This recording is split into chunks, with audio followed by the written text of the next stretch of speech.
بسم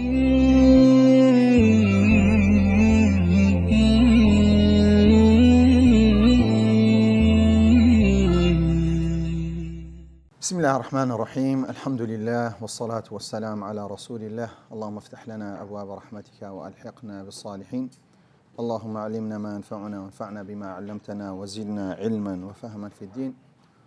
اللهم اغفر لنا ولإخواننا الذين سبقونا بالإيمان ولا تجعل في قلوبنا غلا للذين آمنوا يا أرحم الراحمين. اللهم انصر إخواننا المستضعفين في مشارق الأرض ومغاربها. ودوام لشكر نوي مختصر الفقه المنهجي كلمدخلكي بوين كجيش بوينا سي مصطلح ما قلت ما لمدخلكي الأداء القضاء الإعادة كأو سي مصطلحات زور زاروي إما زور زاروي لقر مصطلحات كاتك إنسان نيزاني إيدي كاتدرين قضاء ودري كاكا تشي لو دروز دبي دري بونو من كاكا قضاء هي للصلاة دري كاكا قضاء نية للصلاة قضاء هي زين قضاء تسونه وتسونية بتشيك يعني أو قضاء كلمذهب الإمام الشافعي باس كلام وشيء قضاء يعني تسيه قالوا وش كي جيشتي أو كان يتر آسان دبي قضاء هي قضانية يكم يوم باسي الأداء كرديا هو فعل العبادة في وقتها المحدد كباسي أداء كرديا كاتدري أداء الصلاة تمكرت كواتن نيجكت كرديا لوقت خوي حركاتك نيجكا يان بابرين بروجبونك يان حد زكاة كأنزامي لدي أو أقرب بيتو لوقت خوي بو حد وقت خوي حد هر قاتل شيء والله عندي شت هي كبابتي نيوج أداءك دليل لوقت خوم كريا نيوجك أو بيدرين أداء كواتا فعل العبادة في وقتها بريتي هر برسنيك لكاتي خو إنسان أنزامي دا أو بيدرين سي أو بيدرين أداء مفهومة. القضاء أدي قضاء سيا هو فعل العبادة التي وجبت خارج وقتها كواتا هرشيك لوقت خوي نيكي سيا قضاء قريمان كسيك نيجي لدز درسو يعني نيجي كي فوتا سيليبكا وبيري هاتو نيجي كي انزام دادا لتسكاتيك انزام دادا لوقت خوي لا غيري وقت خوي لا غيري كواتا لا غيري وقت خوي بيدين قضاء إنزا نيتي قضاء لديني نيتي قضاء لناني هرب خوي سيها هذا قضايا أو يعني وشي قضاء كان مذهبي شافعي بكاد أو تيجيجنكي بوشيوية كواتا قربيتو فعليك لكاتي خد أنزامنا دا لا كاتي شي أنزام دا بيدرين قضاء وذلك من صام رمضان في غير رمضان بعد فواته وكون منيتش هنايا الإعادة هذه إعادة هو فعل العبادة في وقتها مرة ثانية لزيادة فضيلة بريتي إعادتها بريتي ويك عبادتك تكرديا بلام زاريش تر عبادتك دكية ولا تسه لكاتي خوي بيدرين الإعادة بريو فضيلة كي زيادة ناكري باشتيك برين كاك إعادة كاتي وقتك يسب الرويش بي سونك فضيلة نامنة أصلا هل يتبر ناجري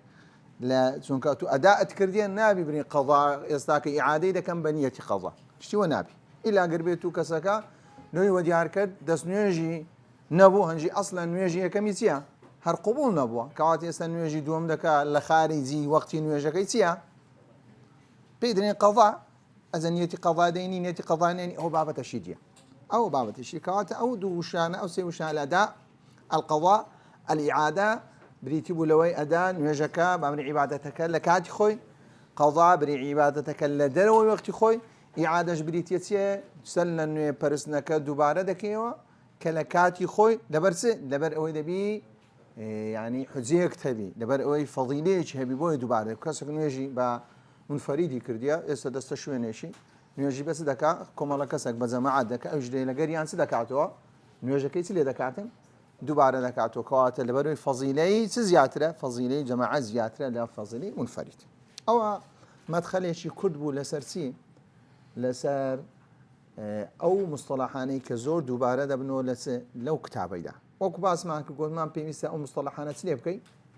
تيبكي قلت مان نبرسينه وهي إن شاء الله بعد أبو حفتة شي تربي كأو مصطلحانا سيزلا مصطلحا كان لها هموان دبرسينه وكابزاني أو مصطلحانا ضابط كان مفهومة كيسيا دين سرية كم أحكام الطهارة يارا ككتب فقه كاتێک دەست پێ دەکە لە بابەتی فقهی دەست بە ئەحکامی طەهارە دەکە. اینجا وەکو گوتمان هەر بابەتێک کە باز دەکە معنایەکەی دەرێت لە ڕووی لوغە، دوای معنایەکەی دەڕێت لە ڕووی شەرعان. بۆیە الطهارة لغة النظافة والتخلص من الأدناس الحسية كانت كالنجس والمعنوية كالعيوب. كبدرين كسيك خود خاوين كو كلا زماني عربي بكار بهني طهر نفسك دو معنى هي معنى حسي هي بمعنى أو بيساي إنسان بجستي هي لايبة دوش خود باكو يعني نفسي خود باكو لزاني بيسي لزاني بمعنوي لزاني هو دوشيان بيدرين سي لزماني عربي خو باكنوا بوق بونما طهر الماء تطهر بالماء كدري تطهر بالماء أي تنظف من الدنس كدري كاك خود باكو بآوي كوات الليلة ما بس يتسباكنوية كباكنوية شيء معنوية كيان حسية يعني حسبي لكي والله معنوية كشتي شيء اشتيك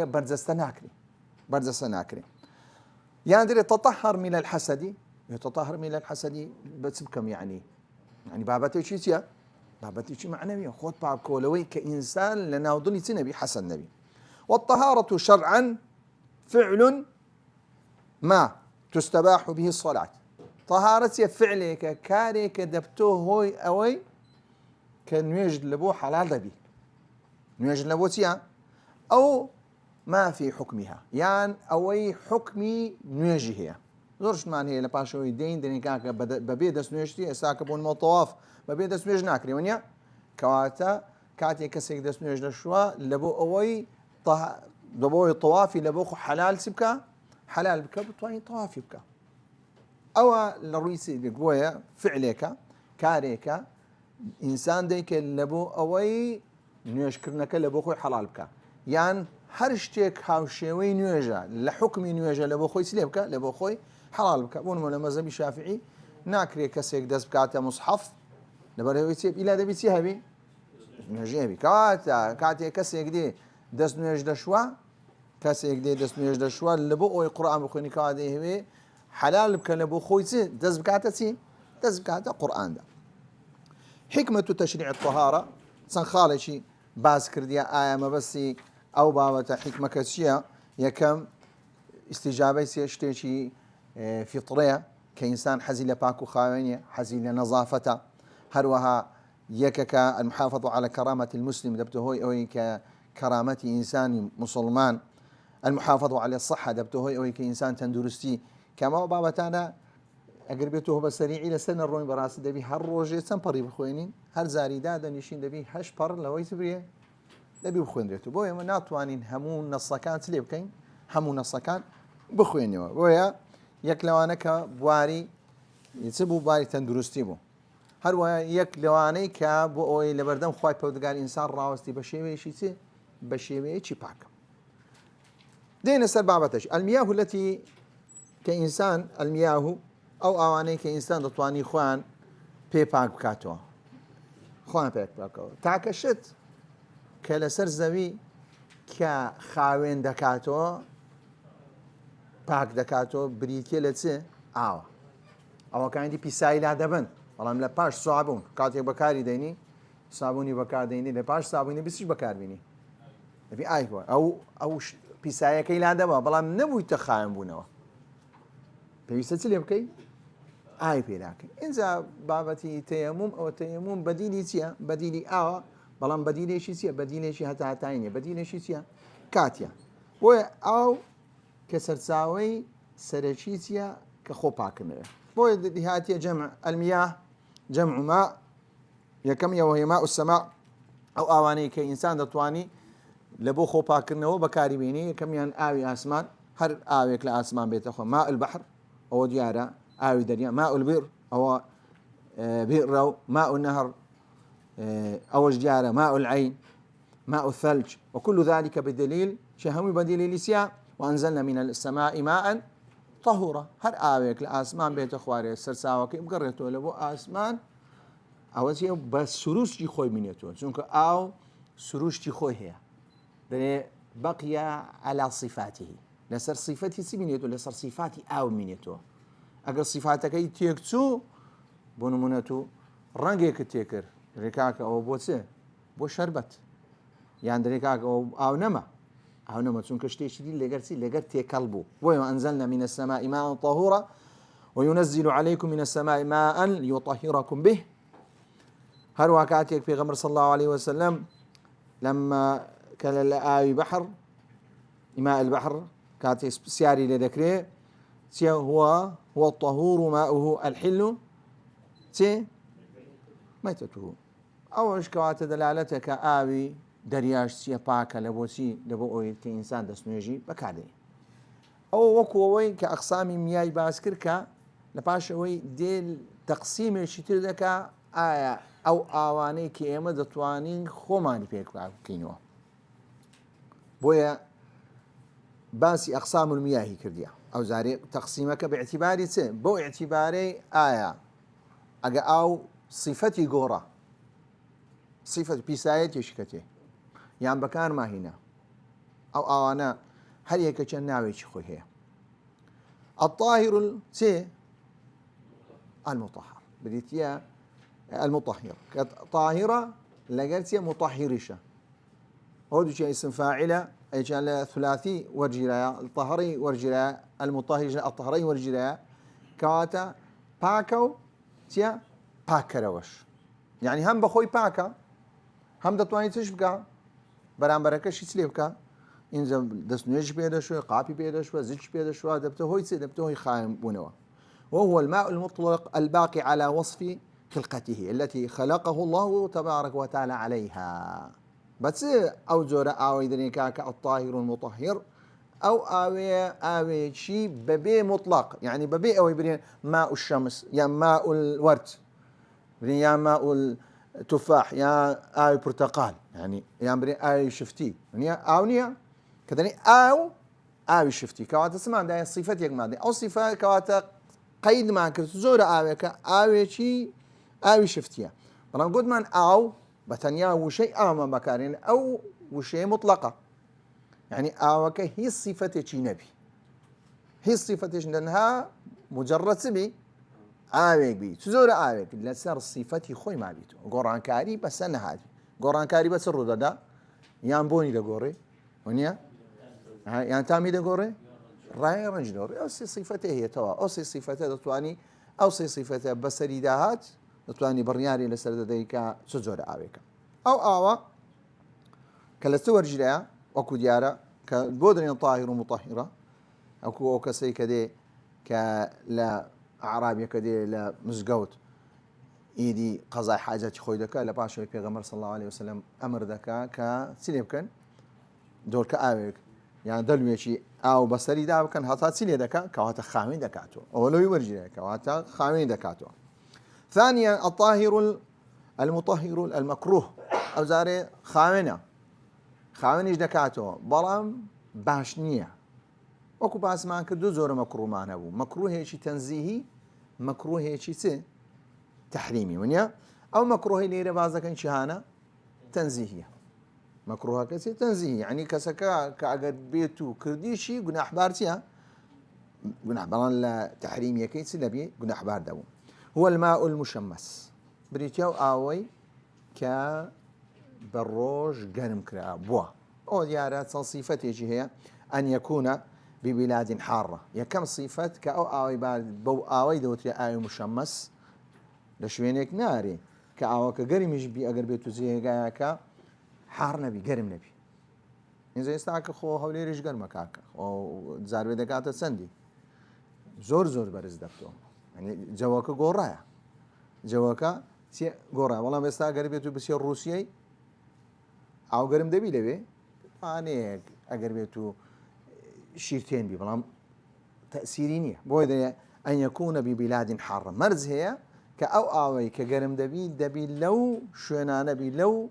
زيغانا بي كابيان دوتري شويني تي شويني قرم يعني أقرب يتو كسيك لتشيا كان بي لتشيا كان بي أو كقرم يجبي لبرو زيغا كأصل دا زيغا شي سيا زيغا شي سارد نيا زيغا شي قرم نيا كواتلوي أو شمولي ناكا أو كهر سنة قرم يجبو تأثيري قرماتي كأنه قيشتي أورادي تأثيري هبي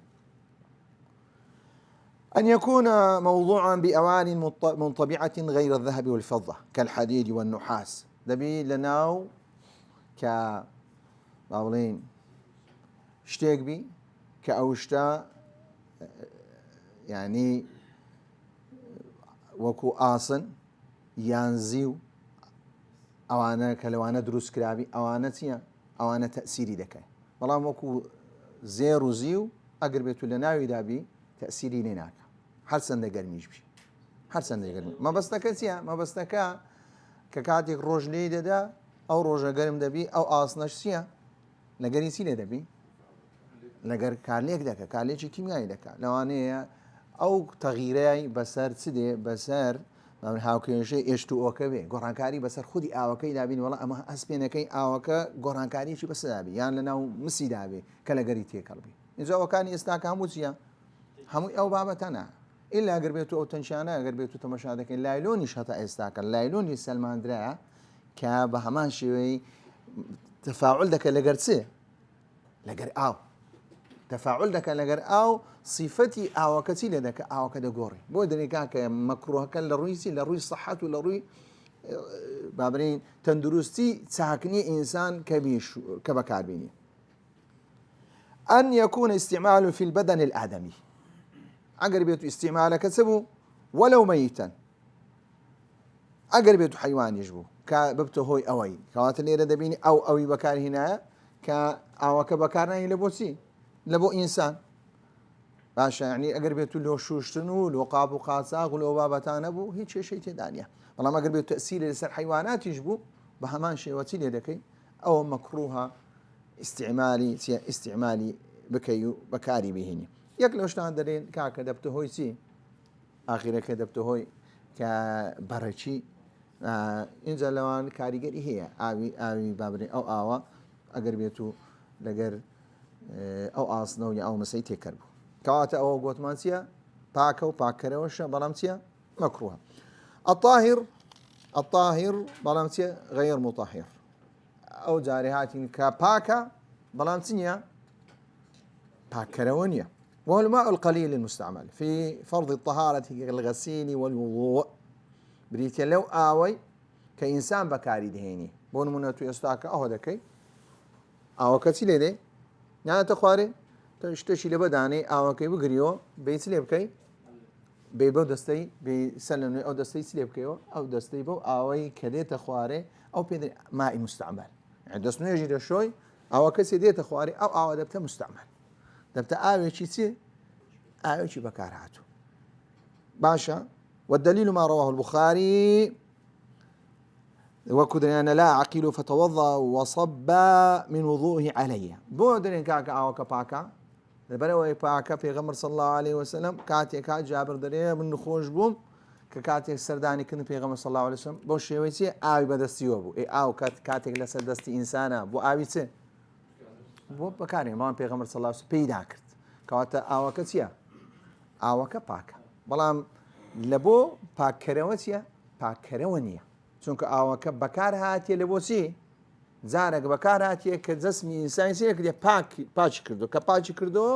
صیفەتی پاکردنەوەی یعنی پاکەرەوەی نامینێت تەنها صیفەتی پاچی دەمینێتن ثانيا هو الماء المطلق الذي خالطه شيء من الطهارات بريتيا ئاوەی کە ئاوێکی مطلقە بەبێ هیچ گۆڕانکاری بەڵام چی شتێک لەگەڕی تێکەڵ بووە بەڵام ئەو شتەی لەگەری تێکەڵ بووە شتێکی چییە؟ شتێکی پاکە فتەغەیەرە ئینجا کە تامی گۆڕە ڕەنگیجی گۆڕە بۆنی گۆڕە کەواتە ئاوەکە بۆ چێ؟ ئاوەکە بووە تاهیرە بەڵام چییە؟ پاکەرەوە نییە پاکەرەوە نییە لەبەرەوەی صیفەتی مائی مطلقی نەما صیفەتی مائی مطلقی نەما بۆ نمونەتو ئاوت لەکنە دۆشاوە تێکرد دۆشاوە تێکرد کاکە بۆ چییە بۆ ئاوی دۆشاویتەوە بۆ شەربەتی دۆشاوی ئەگەر بێت و خەستیش نەبوو زۆرینەی ئاویش بەڵام ڕەنگەکەی سێ ڕەنگەکەی لە دەست دەدەین کاکە ئەوە چی ئێستا تو پێی ناری ئاو کاکە وڵایەوە وێ دەچی ئاوی چبی ئاوی دۆشاوی کەواتە لێرە صیفەتی مطلقیەتی صیفەتی خۆی لە دەستدا بەڵام پاکە دەتوانی ئینسان بیخواتی و بەڵام ناتوانی بەکاری بینی لە بۆ چی لە بۆ پاکردنەوە دەتوانی پیسایی پێ لەسەر لا بێ بۆ نمونە پێدا بکە پیسایەکە لابسی بەڵام هەر پیسایەکە چییە نەبوویتە هۆی پاکبوونەوە دەبی ئاوێکی مطلق ئاوێکی بوصفی طاهر مطهر بەکاربهێنی. الرابع أن الماء المتنجس بريتيو آوي كبيسا وهو الماء الذي وقع فيه نجاسته وهو قسمان أو يجدو قسما آوي بيس كو آوي كتي تداكتيا بيساي تداكتيا إن زارشتك بيس بو ككتنا أو بيسي دكا بيسي ناكي أسلب تفصيل بايس دكا. أولا القليل بريتيو آوي كما وما كان دون قلتين كأو آوي بدرين قليل كالدو قلتين سي كم تربي أقربيتو استابون من أوبر ميلاني استاكل الصوانين همو لسي زياترين لقلتين زياترين توزي دكوتي زارو حشراتي دكوتي شتي دكوتي أو آوانتي بردوامش لبري دروديتو سيلي بيس نابي استاك بازدك. والماء ينجس بمجرد وقوع النجاسة أو آوية كمجرد بيساي كتناي إنزا تامي قران نقرا وكو استاك بازدك ولو كانت قليلة ولم يتغير فيه شيء من أوصافه كاللون والريح والتسي باشا كاتلير أوصي صفتي أقربيتو نشقورة تنهاشتي بيسي كتي كم يجبو راست خوتيا بيس دبي أو دليلتيا دليلك أو حديث إذا استيقظ أحدكم من نومه فلا يغمس يده في الإناء أقربيتو كسيك لخوي هستا نسي دستيخو لنا وسبني لناو قابيقني لناو إناء كيبني أو شتيك دست نيجي بيدشو حتى يغسلها ثلاثا حتى تنزار دشوا دستيخوي سيزار فإنه لا يدري أين باتت يده نازاني دستي لشين دبو لواني أو دستي سي بي بيساي بي كاتك لنا أو كيدني أو كسيلي دي بيس دبي كوات أو كان نجز دبي لدوا دست نيجي بي بشو دست نيجي كسيلي دي أو دني بو أو حديثيان كتبلغا كان راستو خو أو كبيس دبي إذا لما زاهبي دي هي دني كاك قليل وكثير وهم وكيكا دبي إلا سيلي بي نبيك لو صي وصوانيسيا صي وصفاني بقوري بلا لما زي الشافعي تنها قربيتو زاني من يقينا عقدار با مسألة بيزبوني شتسيا يقينا زاني من كبيساي كتيتي كأوشتا بيسا ونما خويني كتي خويني إنساني كتي ولو كاتي أوشتا أقر خوينك كم يجبو هيج بي وديار نبو راستو خو آواتي لدي آوا كدبت آوي شي بيس أقر بيتو رنجشي نقورا أقر بيتو بونيشي نقورا أقر بيتو تاميشي نقورا مزاي شافعيتيا بوشي وببي أو بلقي. الكثير بريتيا لوي ما كان قلتين أو أكثر كبريتيا لوي كقلتين كيستاك تقريبا ذكا برميليشي دوصت لتري خومان كبرميلاني نفسي ذكي كأقربته بوشي أو قلتين بو وهذا الماء لا ينجس بمجرد وقوع النجاسة فيه وإنما ينجس إذا تغيرت النجاسة أحد أوصافه لو كانت أقربيتو قلتين بو يان زياتر بو إلا دبي يكل وصفانيسيا وصفاني قران كاريسيا بس دابي إنزو تامي دقوري اللوني دقوري باشا بوني دقوري يكلواني قورا راستو خو أو كبيس دبي دليل سيا ودليل الإجماع الذي ذكره ابن منذر كيكلو شتاني كأما درين هم زادرين إجماع الشيك كلا سرساويسه مصادري فقه إسلامي كإجماع هبو إنسان دبي تسليمي إجماعي بك ابن منذرش لكتابة شيء بناي إجماع لوي باسي كرديا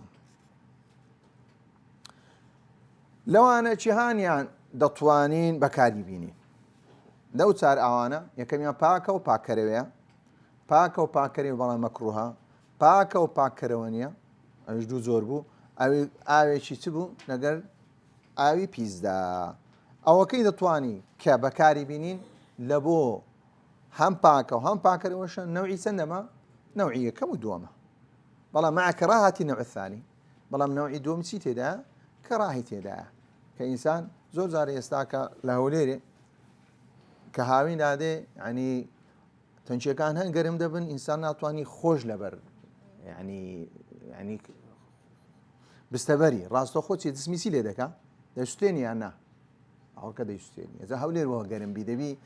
ئەو جنوبە چەند گەرمبی ینی هەولێرش ئێستا حکمی هەمان حکمی چییە ئەو شوێنانەی چییە ئەو شوێنانی گەرمە ئەو ئاوەڕاستی خەتەرە ئینسان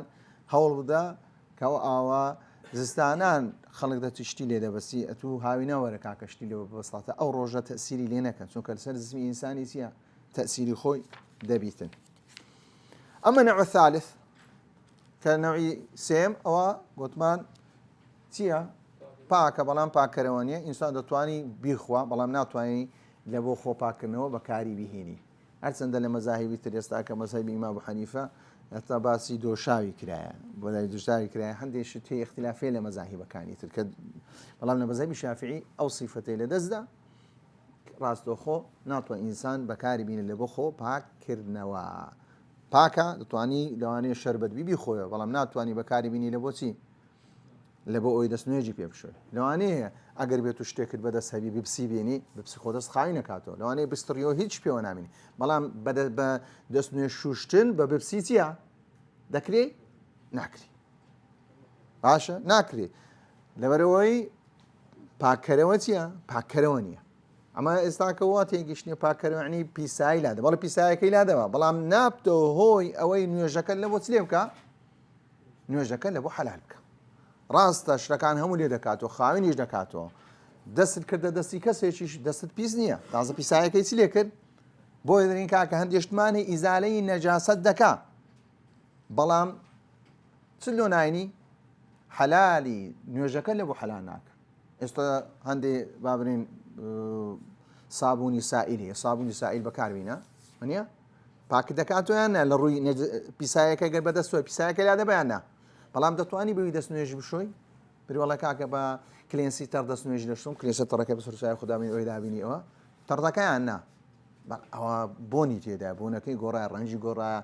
پیسایی لاداوم بەڵام نابتۆ هۆی سێ نابتۆ ئەوی نوێژەکە لە بۆ چ لێ بکە نوێژەکە لە بۆ حەلال بکەن چونکە زاروێ خەڵک لی تێگەسرێخە ئەنی کو پاکەرەوە نیە ئەدی پیسایی لا نابە بەڕە پیسایی لا دەبە بەڵام نابتۆ هۆی ئەوەی کە نوێژەکە لە بۆ چ لێ بکە نوێژەکە لە بۆ حەلال بکە ئەوە زۆری چارەم ئەوە بە هیچ شێوەیەک چیە ناتوانی بەکاربینی ئەوە ئەو ئاوانە تەواو بوو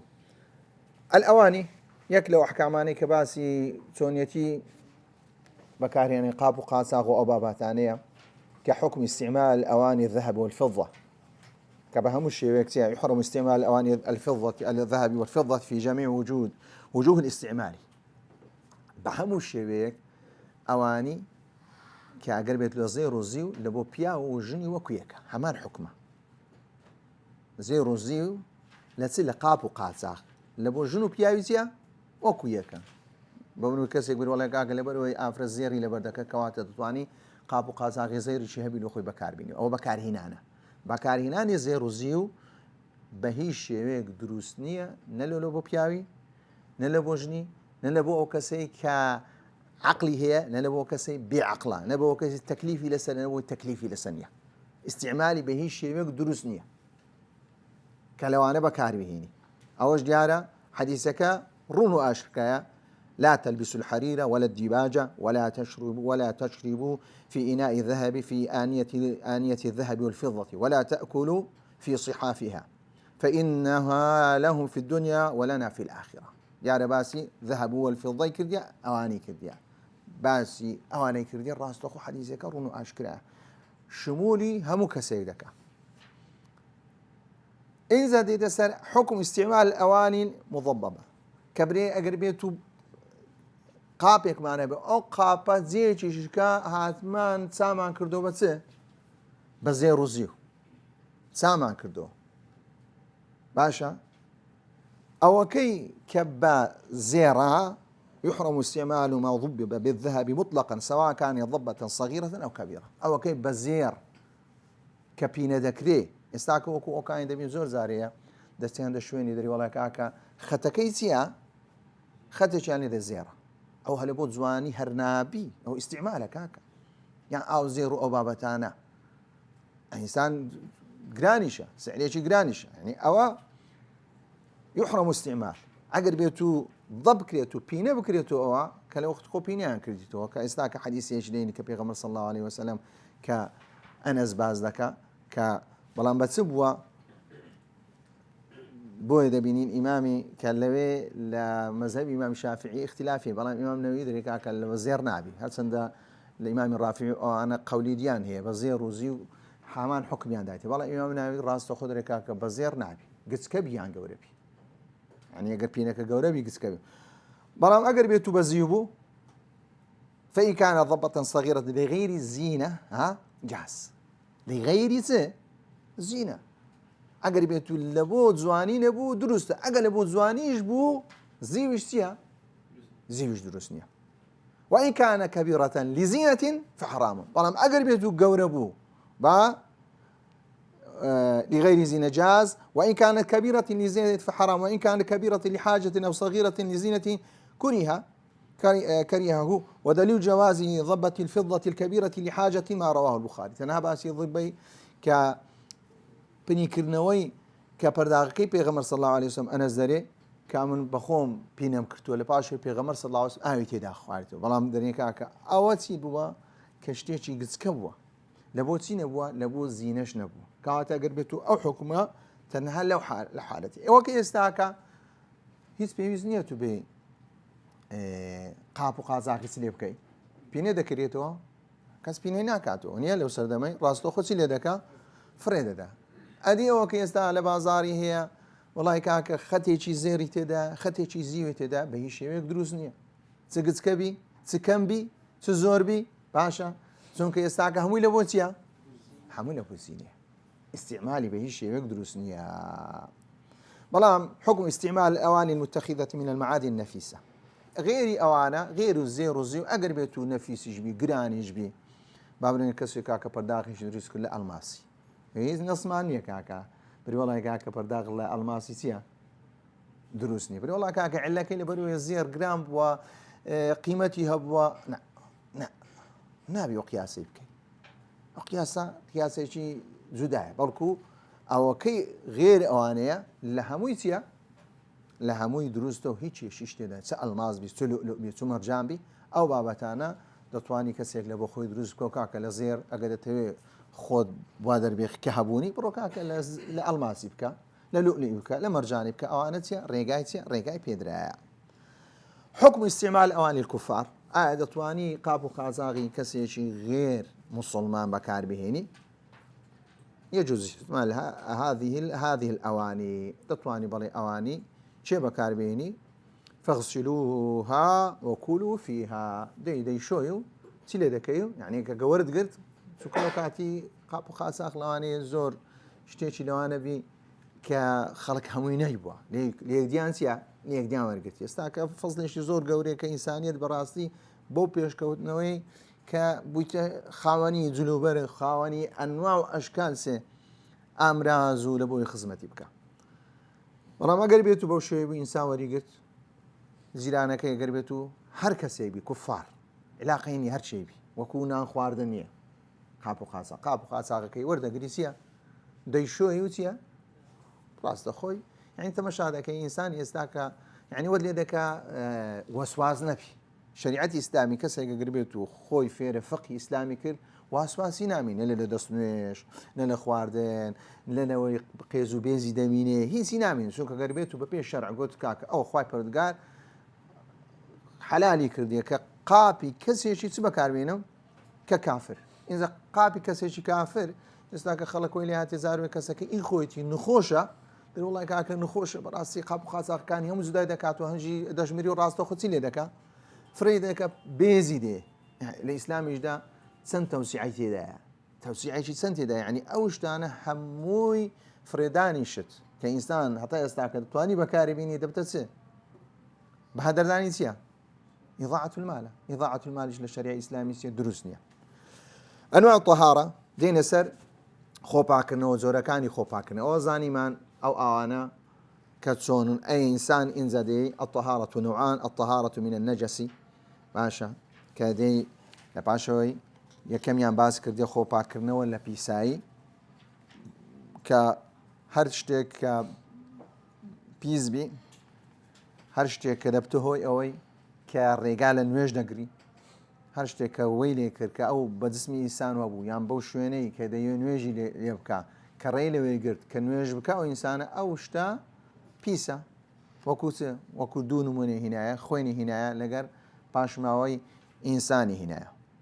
لە پاشەوەی هاتیە ئەو شتانەی خودی ئەو شتانەی کە نەجیسن پیسن لە خودی خۆیان سبعة أشياء الخمر هەموو خەمڕێک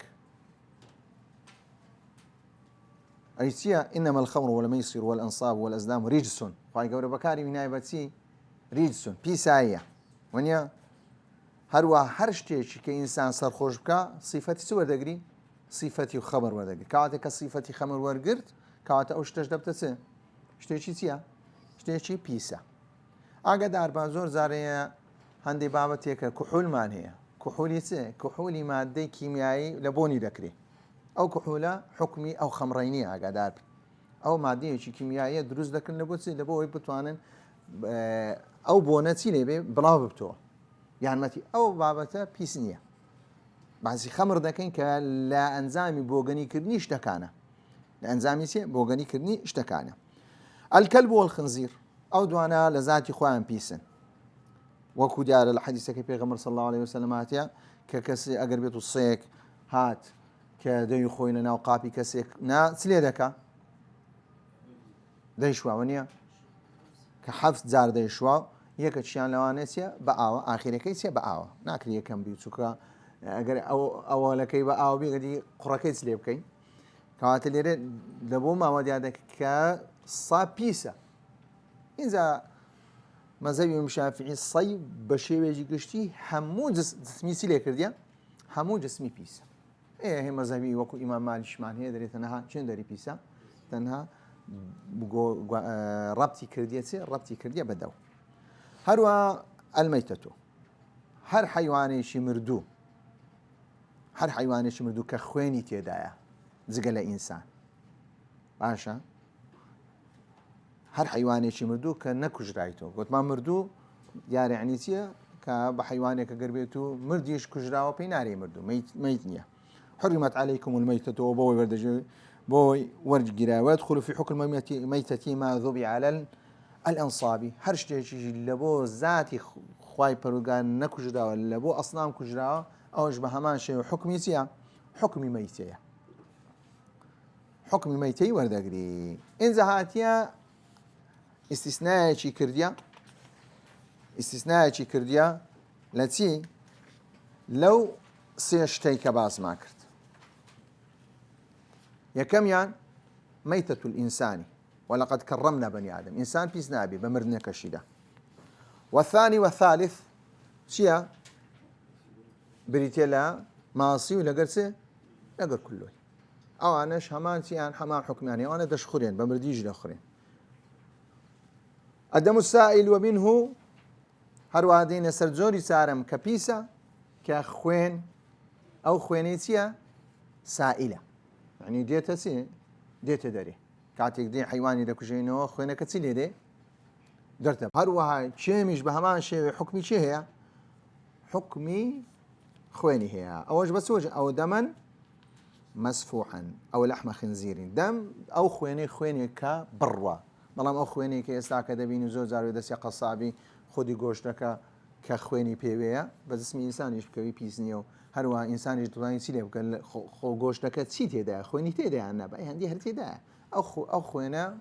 ناس بابتي حرام بون بول الإنسان وغائطه هروها كباشروي إنسانيش كبهما شيوا وكبيغ صلى الله عليه وسلم أو كسيل أعرابي كي صبوا عليه ذنوبا من ماء كبيغ صلى الله عليه وسلم قوتي عندك أو بسر أو بيساي أو كسيد عبكان أوج دلالتك أوانش نجسا كوجد بيزدك كل جزء انفصل من الحيوان حال حياتي فإنه نجس بونمون يستاك بي باري مريشي لي بكيوا كباركي مريشي لي كراوا كات أو بارتيا بيسا بري والله كاكا جزء لي دكمو يعني دونغكي مري لي بكيوا دونجي مري لي كراوا جزء شي ليت كردو ولا دونغكي بخو بي نامري ونی ئۆلێت کردو کەواتانی فیساڵە ئەو شتەی کە لەو حیوانەت کردووە حکمی چییە؟ پیسە کە کاتێک کەتە ناو خواردنەچی کەتە ناو ئاوەچی چی لێ دێ؟ پیس دێت بەڵام کوشتەوە دونگە کە فڕێدا ناو ئاوەچی کە نەبوو هۆی تەغیری بابرێ تامی قولەتین زیاتر بوو نەبوو هۆی تەغیریشی ئەوە لەو کاتێک چییە؟ هیچ کێشێتە کەمیش بوو نەبوو هۆی تەغیری بە هەمان شێوە حکومەکەی چی حکومەکە خانێت چونکە ئەو گۆشتە بە شێوەیە کە کوژرایەوە کە حیوانەکەمە گۆشتەکەی چی گۆشتەکەی پیس نەبووە بەڵام ئەگەر بێت و بە زندیتی لێ بکەینەوە گۆشتەکە پیس دەبی نا ئینسان دەتوانین بیخوا باشە دەتوانی بەکاری بینی ئەگەر بێت و ڕوونەکەمان لێ کرد و ڕوونەکە بە جەستەی ئینسانی کەت ئەو ڕوونێکی چییە؟ ڕوونێکی پیسە ما قطع من بهيمة فهو ميتة هەر شتێک لە حیوان کراوە حکمی چییە؟ حکمی مردی وەردەگرێ حەفتەمیان شیری ئەو جۆرە حیواناتانەی کە گۆشتیان ناخورێ ئێزە اختلافی تێدایە بەڵام لە مەزهەبی شافعی حکمی چی هەیە؟ حکمی پیسی هەیە وەکو ئێستا کە باشی شیری چ دەکەن منیە کە ئاشک لە ڕووی ئێوەی گوێ درێژ ئێ باشە خۆ ئێستا کە سابوونیان لێ دروست کردیا شامپۆیان لێ دروست کردیا خۆ کابراگەر بێت و بەکاریشینە ئەوە نەجیسە پیسایە کە بەجەستەیە بوو نوێژی کرد ڕاستەخۆ نوێژەکەی چییە؟ نوێژەکەی باتڵ نوێژەکەی باتڵ ینی سابوونەیە کابرا ئێستا کە لە سوپەرمارکێتەکان هەتا ڕسمی چی لەسەرە؟ گوێ درێژی لەسەرە خەڵکی جێ دەسی دەیکڕی ئاگاشی لەوەی نییە کاکە هەر شتێک کە شیرەکەی حەرامبی کەواتە حکومەکەی چییە؟ حکمی هەر شتێک گۆشتەکەی حەرامبی شیرەکەی چییە؟ شیرەکەی حکمی گۆشتەکەی کە گۆشتی حەرامە کەواتە پیسە کە کاتێک بەکاری دەینیت لۆ خواردنەوە بەکارنەیە کەتە ناوشتی شتەکە پیسە بۆ شێوەیە ئینجا لێرە النەجاسة العینیە والنەجاسة الحکمیە لێرە باسی دوو جۆرە نەجاست دەکا نەجاسەتێکی عینیە کە خودی شتەکە چییە؟ خودی شتەکە پیسە بەڵاوەکەی دی حکم و بە بڕیارە کە لەسەری دەدەین هي كل نەجاسة لها کە دەیبینی مشاهدە دەکەین یان صفەتێکی ظاهری هەیە یان ڕەنجی هەیە یان بۆنی هەیە ئەوە دەنێ کاکە نەجاسەتێکی عینیە بۆ نمونە تو دەبینی کاکە پیساییەک لەناو ئاوەچیە پاشە ڕۆیەکی گەورە ڕەنگەکەی گۆڕیە ئەوە نەجاسەتێکی چییە؟ عینیە بە مشاهدە دەیبینی بەڵام ئەوەکەی تر کەمێک پاشەڕۆی میزی ئینسانی تێکرایە نەبۆنی گۆڕە نەڕەنجی گۆڕە بەڵام دیتمان کە منداڵێکە ئیشەی دەکە دیتمان باشە ئاوەکە چی لێ دێ؟ ئاوەکە ڕاستە خۆچیە کە قەلیل بوو کەم بوو ئاوەکە چی لێ دێ؟ ئاوەکە پیس دەبی حکمی چی لێ دێ؟ حکمی پیسە بۆ ئەوە نەجاسەی عینی کە ئەمە هەستی پێ دەکەین دەیبینین اینجا ڕەنجی دەگۆڕێ بۆ نێگەڕێ تامی دەگۆڕ بەڵام ئەوەکەی تر هەزبەوەی ناکەی ئاوەکە گۆڕە بەڵام دەزانین چی کەتی تێ؟ پیسای کەتێ لەوە دەرێن نەجاسەیەکی چییە؟ نەجاسەیەکی حکمیە نەجاسەیەکی حکیە یان پیسایی کەتی ئەثەرەکەی لەسەر نەمایە ماوەشی زۆر پوچۆ و ئاوەکە چییە؟ ئاوەکە دەبینی هیچ کێشەی تێدا نەمایە ئەوە پێی دەنی کاکە لە ڕووی حکمدا ئەو ئاوێکی چییە؟ ئاوێکی پیسە پاشەوەی دێنە سەر النەجاسة المغلظة المخففة المتوسطة پیسایی کردە سێ جۆر کە بەپێی تەرتیبەکان یەکەمیان زۆر پیسە کە ئەو لەو هەفتانەی باسمان کرد دومیان کە سووکە سێمیان کە لە بینی هۆر دوکانە وەکو دەرێ نەجاسة الكلب والخنزير بەڕاستی خنزیر لە پێشتریان کەلب چیانیان پیسترە؟ خنزیر پیسترە ئەوە بەپێی قورئان بەپێی قورئان هەردوو لە سوورەتی مائیدە دەتوانی کە ئەگەر بێت و ئەگەر بێت و معلەم بوو فێرکرا بوو دەتوانی چی لێ بکەیت؟ ڕاو دەکە و دەیگیری و لۆش دەین و ئینسانەکە چی لێ دەکا؟ دەشی خوا عینی ئەوە کە بیسی معلەم کێشەی لێ کەواتە بەڵام خنزیر بە هیچ شێوەیەک چییە؟ یعنی لەو مغەڵەظەش لەو دوانش خنزیرەکە مغەڵەظترە ئەڵێ؟ نە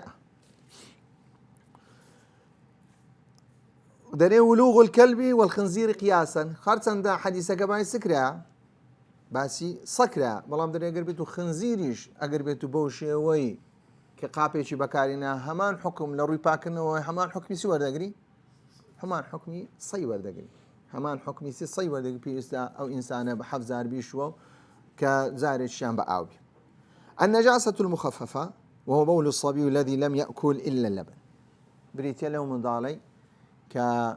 تەنها شیری چی خواردیە شیری دایکی خواردیە وەلەم یەبلوغ سنه حولین هەروەها نەرێ کاکە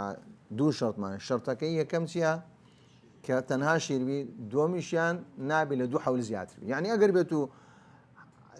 تەنها شیری خوارد بوو 3 حەول بوو دەرین کاکە تەواو پیسە چونکە 3 حەولی تەواکە 2 مەرجمان هەبوو نیە بەڵام ئەگەر بێت و گوتمان کاکە 2 حەولی تەواو نەکرێت شیریشی خواردی و هەروە شتی جێرەخوا دەرین کاکە بە هەمان شێوە حکمی چی هەیە حکمی مخەفەفەی نەما دەبی ئەو 2 مەرجە هۆ دوو شتێدابی یەکەمیان گوتمان هیچی نەخواردبی کە زۆرینەی چبی شیربی هەروە نەگەیش 2 حەولیشی تەواو نەکردبی تەنها چی لێ دەکەی یەکفی ڕەشها بالماء من غیری سەیلان تەنها دەڕشێنی کەسەکە بە ئاوی پێویست ناکە ئاوچی لێبێ ئاوی پێدا بکە ئاویش بێتە خوارد چونکە پاکبوونەوەی جلک بریتە لە چێ دەبی ئاوەکە چیە بێتە خوارێ نەک تەنها زۆر جاروی ئینسانەکە بەس ئاوەش پێدا دەکەوتەوە و تەڕی دەکە ئەو تەڕبوونە دەبی پاکردنەوە لە جلێکدا دەبی ئاو لەبەری چبی ئاو لەبەری بڕ وەکو ئێستا غەسالەکان ئێستا الحەمدوللا هەمووی دەرێ ماشەڵڵا لەسەر فەقی ئیسلامی دروستکرایە ئاوی پێ دەکەی و ئاوەکە دێتە خوارە دوایە سەر لە نوێ چی لێ دەکە ئاوی سافی پێداکە و ینی ڕاستەخۆ پاکژی دەکاتەوە وەکو دیارە حەدیسەکەمان هەیە کە ئەو منداڵی دێتە لای پێغەمبەر صلی الله عليه وسلم کە بەو شێوەی فبال على ثوبه پاشە بانجی ئاوی لە بۆ هێنا ئاوەکەی سلێ کرد ئاوەکەی تەنها پێدا کرد و نەیشوشت کەواتەوە دەلالەتە ئەو جۆرە میزی ئەو جۆرە منداڵە چیە کە مخەفەفێ یعنی پێویستە ئاوی پێداکەی بە ئاوەکەی چیە تەنها بەڕەشی ئاوەکە چیە خاوێن دەبتەوە.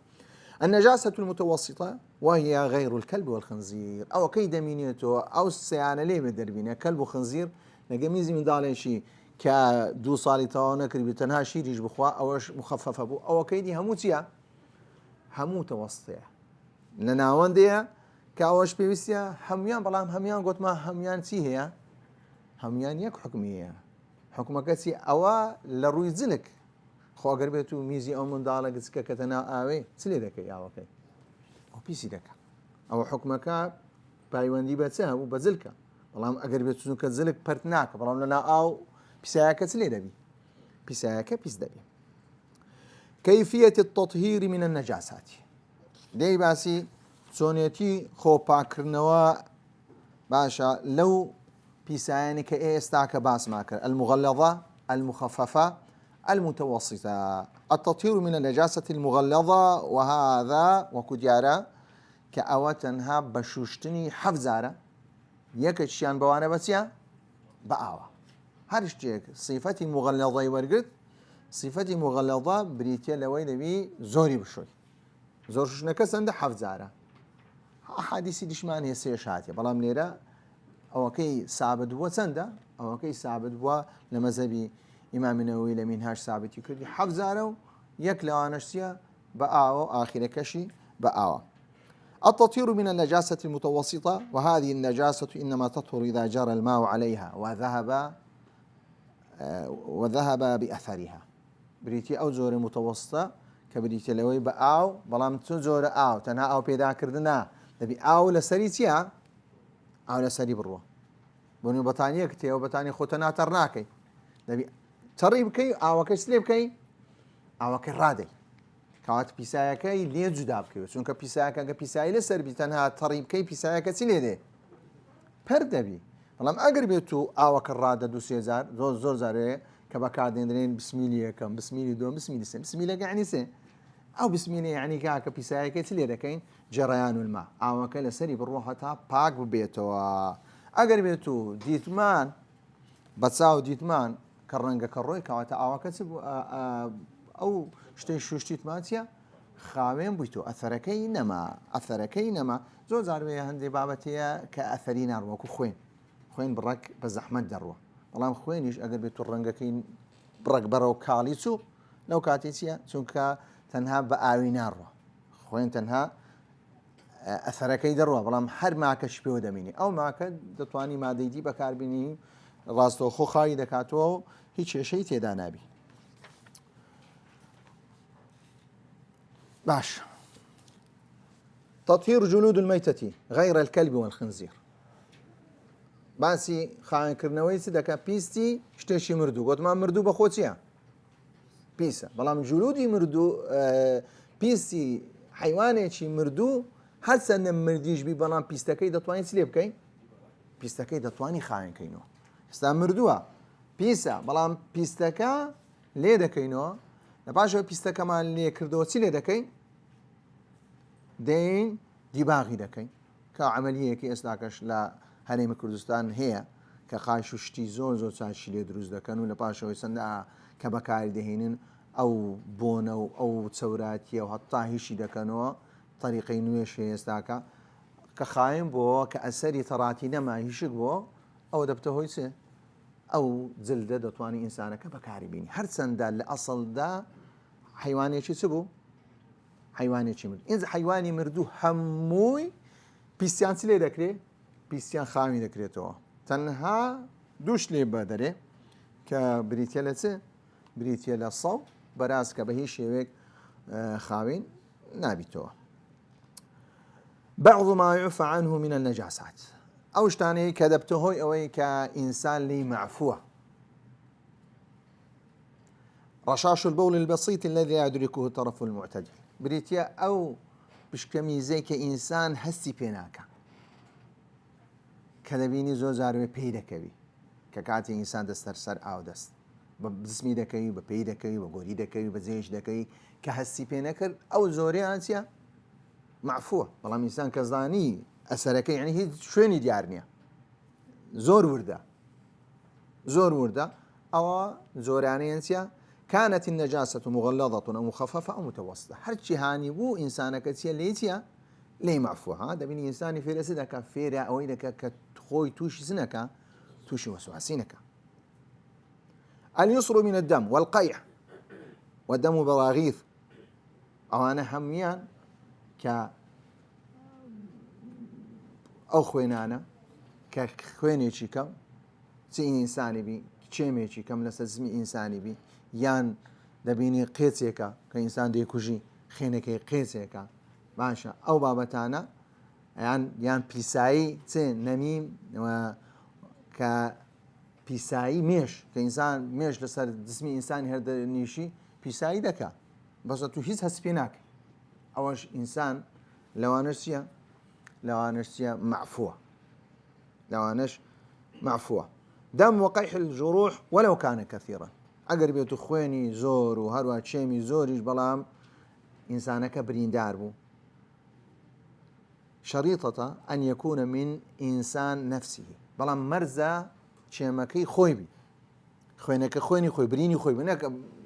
برینی من بریندارم کەسێ برینی می بکەوتە سەری ئەوە ئەو حکومەلەوی چیە خوێنی وینە لە بۆ من ئەو خوێنە چیە معفومة بەڵام لە بۆ کەسی غێری خۆم چیە معفوو نیە چکە خۆ بریندار نییە ئەمن مەجروح روث الدواب الذي